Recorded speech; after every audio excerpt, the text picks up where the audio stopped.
Let's look at what I call the Vegeta slash Miles Edgeworth effect in storytelling, where there's a major rival to the main character, in this case Phoenix, right, versus Miles Edgeworth, or Vegeta versus Goku, of course, where there's a misconception that Goku is actually better than Vegeta or stronger than Vegeta, but he never actually beats him in a fight. And the same thing is true with Edgeworth. Like, Edgeworth is actually a better lawyer than Phoenix. What does Phoenix have on his side in every single case that he wins against Edgeworth? Either Edgeworth actually helps him, so Edgeworth could have easily won, like the D. Vasquez case. She was going to get away and Will Powers was going to be guilty, but he helps him catch D. Vasquez because he wants to do the right thing. Same thing with Damon Gant. So he could have easily won those anyway, and he actually has to actively help Phoenix to win. But then you'll hold it against Edgeworth and say, oh, look, haha, he has a losing record against Phoenix. That's not fair. But the second thing that Phoenix has on his side, never mind even the helping part, is the fact that he has, okay, spirit channeling, spirit mediums, all that. But never mind even that. What does he have on his side ultimately is the fact that the client is actually innocent. The client he's defending is actually innocent. So he has the truth on his side. He has the reality on his side. So shouldn't he win even if they're equally capable, right? It's a lot easier to win when the truth is actually on your side, that the guy actually is innocent. The defendant actually is innocent. So that's the part that's unfair. And the police actually suck, right? It's their job to get the right defendant, and they get the wrong one every single time. So isn't that unfair to Edgeworth? We see in the investigation games that he does the investigations himself, and he gets a confession from the culprit at the scene of the crime before you even go to court. So imagine how thorough he is, that if he did the investigations himself, he would never lose because he would always get the right defendant every single time.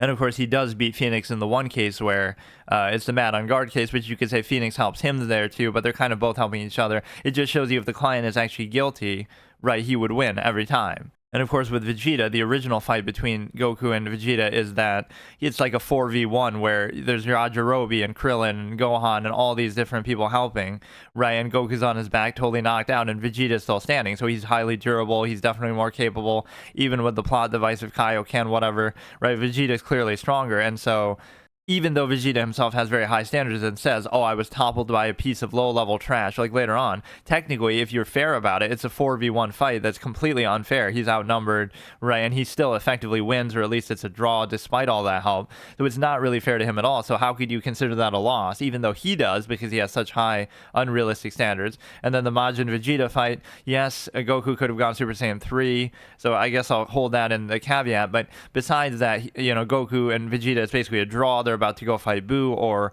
Vegeta just knocks Goku out, trickery, you know, being part of the fight. But even the Super Saiyan 3 thing, I had a theory, like, maybe it wouldn't be durable enough. Like, we see how durable Vegeta is, like even in their original fight, right, where it's a 4v1, but he's still left standing at the end.